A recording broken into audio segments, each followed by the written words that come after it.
नमस्कार, मैं हूं अमित पालित। आंखें खोलो इंडिया में आज आपको बताएंगे मुंबई हमलों पर पाकिस्तान ने भारत को क्या भरोसा दिलाया। मैं हूं अर्चना सिंह। साथ ही आपको दिखाएंगे फ्लोरिडा के एक रेस्टोरेंट में बेकाबू कार का कहर। लेकिन पहले देखिए 5 मिनट में 25 बड़ी खबरें।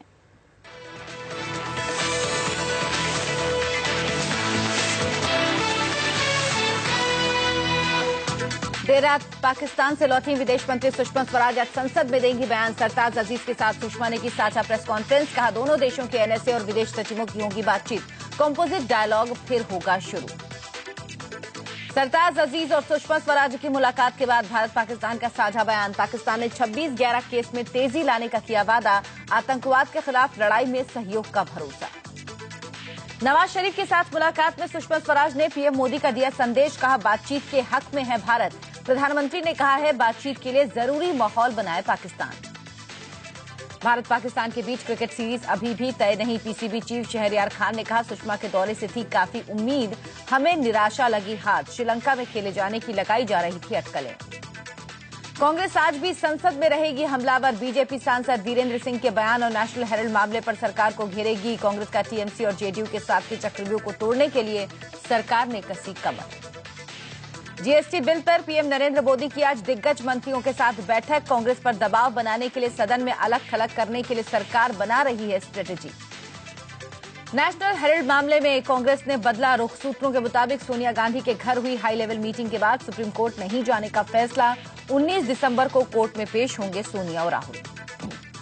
बॉम्बे हाईकोर्ट 2002 के हिट एंड रन मामले में सलमान खान पर आज सुना सकता है फैसला। हाईकोर्ट ने पूर्व बॉडीगार्ड रविंद्र पाटिल पर उठाए सवाल। कहा रविंद्र के बयान पर नहीं किया जा सकता भरोसा।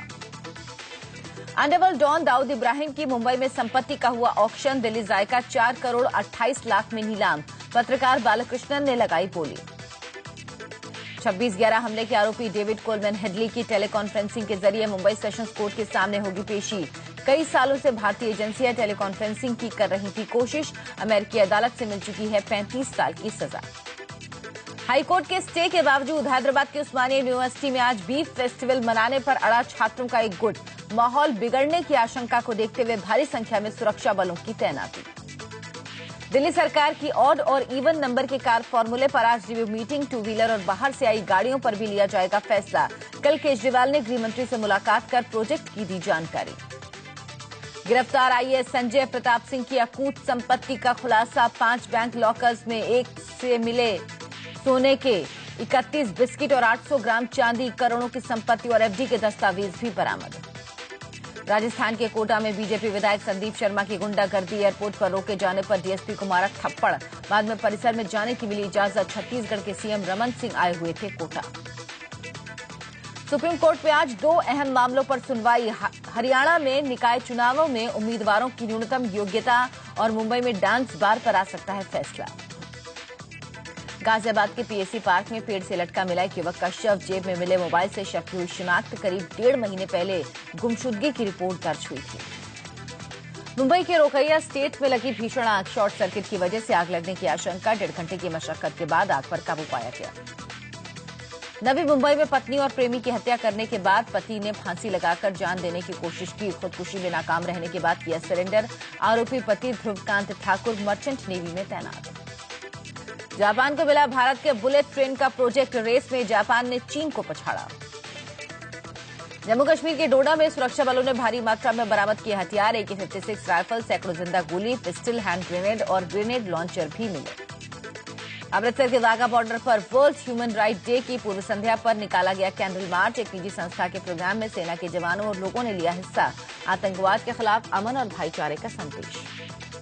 चेन्नई में बाढ़ प्रभावित इलाकों में बढ़ा बीमारी का खतरा। हेल्थ कैंप लगाकर लोगों का मेडिकल चेकअप। तमिलनाडु की सीएम जयललिता ने राष्ट्रीय आपदा घोषित करने की पीएम मोदी से की मांग। चेन्नई में बाढ़ पीड़ितों के लिए आगे आए विश्वनाथन आनंद। बाढ़ प्रभावित लोगों को अपने घर में दी पनाह। उत्तराखंड के चमोली, रुद्रप्रयाग और पिथौरागढ़ में अगले 36 घंटे भारी। मौसम विभाग ने भारी बर्फबारी की जताई आशंका। एक्ट्रेस काजोल का बयान था सुंदर दिखने का होता है दबाव। फिल्म दिलवाले से वापसी कर रही है काजोल।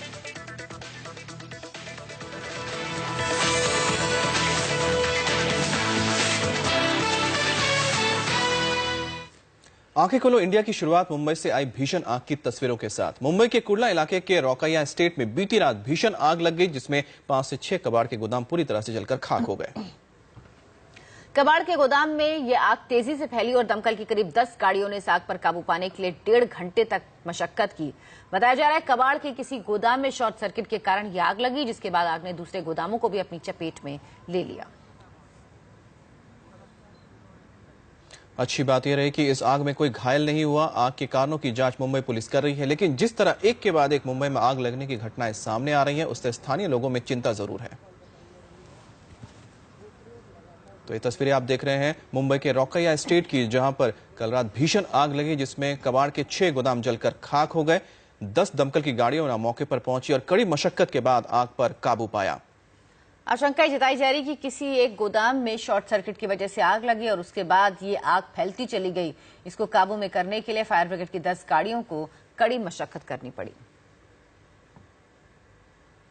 आंखें खोलो इंडिया में अब आज की बड़ी खबर। पाकिस्तान ने भारत को भरोसा दिलाया है कि 26/11 के मुंबई हमलों की जांच को जल्दी अंजाम तक पहुंचाया जाएगा और दोषियों को सजा दी जाएगी। इस्लामाबाद में विदेश मंत्री सुषमा स्वराज के साथ पाकिस्तानी प्रधानमंत्री नवाज शरीफ की मुलाकात के बाद एक ज्वाइंट स्टेटमेंट जारी किया गया, जिसमें कहा गया कि दोनों देश फिर से औपचारिक बातचीत शुरू करेंगे।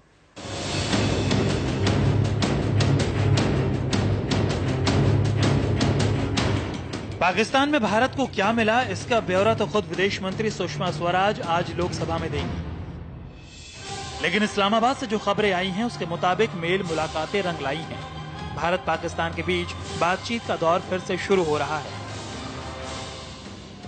पाकिस्तान के इस्लामाबाद से आई ये तस्वीरें भारत पाकिस्तान के बीच रिश्तों के एक नए दौर की शुरुआत है।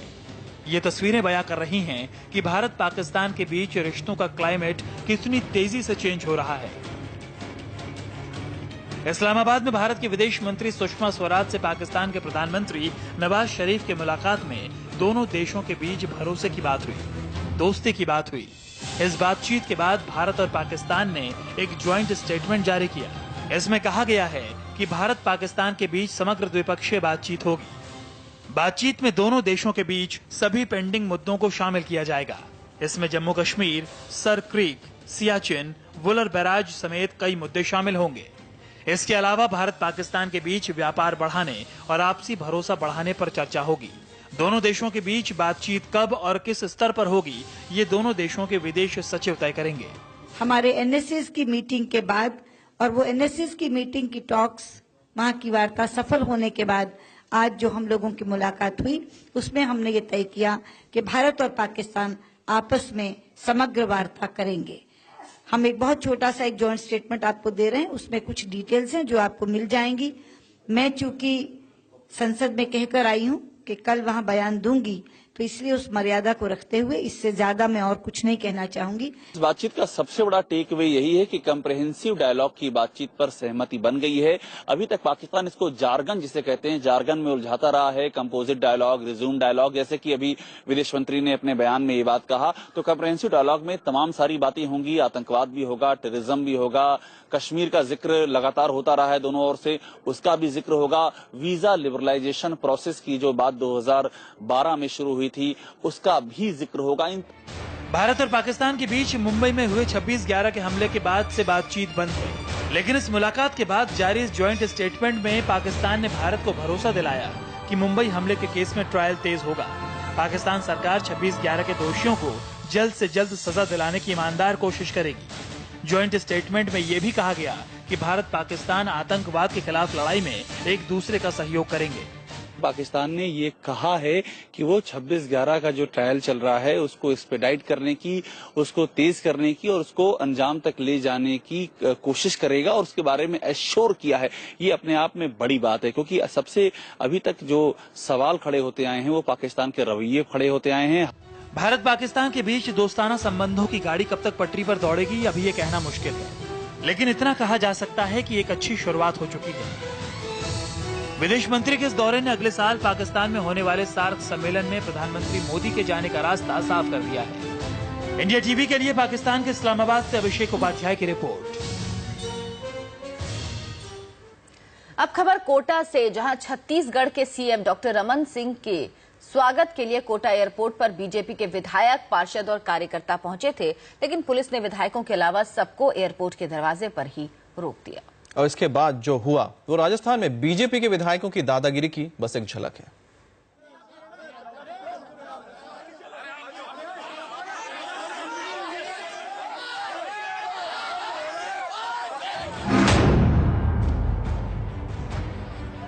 राजस्थान में ऐसे समझाते हैं।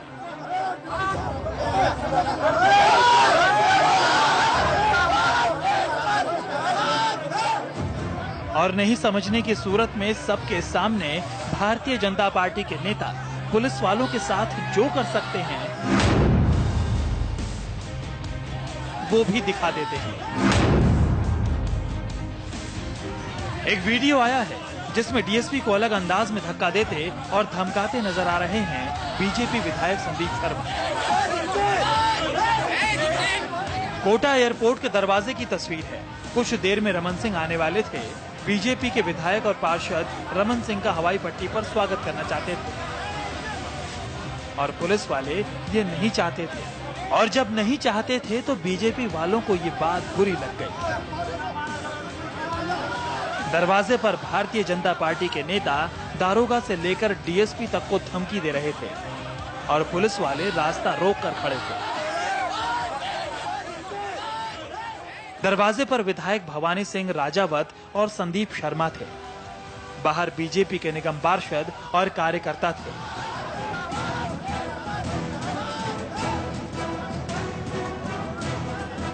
पुलिस निगम पार्षदों को रोक कर खड़ी थी। संदीप शर्मा को गुस्सा आ गया। डीएसपी भंवर सिंह सन्न रह गए क्योंकि विधायक संदीप शर्मा का हाथ उनके गाल पर था। इस भीड़-भाड़ और धक्का मुक्की के बीच डीएसपी के गाल पर हाथ रखकर विधायक जी ने डीएसपी को धकेलने की कोशिश की, फिर उंगली दिखाते हुए नजर आए। चेहरे के हाव भाव से गुस्सा साफ झलक रहा था। नतीजा रमन सिंह आए और बीजेपी के सारे कार्यकर्ता एयरपोर्ट के अंदर थे। शहर में कानून और व्यवस्था बनी रहे, इस भरोसे के साथ लोगों ने संदीप शर्मा को चुना था। लेकिन जिस एयरपोर्ट पर आम लोगों को जाने पर रोक रहती है, वहां पुलिस ने बीजेपी कार्यकर्ताओं को दरवाजे पर रोक दिया तो संदीप शर्मा ने डीएसपी पर भड़ककर उस भरोसे को मिट्टी में मिला दिया। Mukesh, India TV, Kota.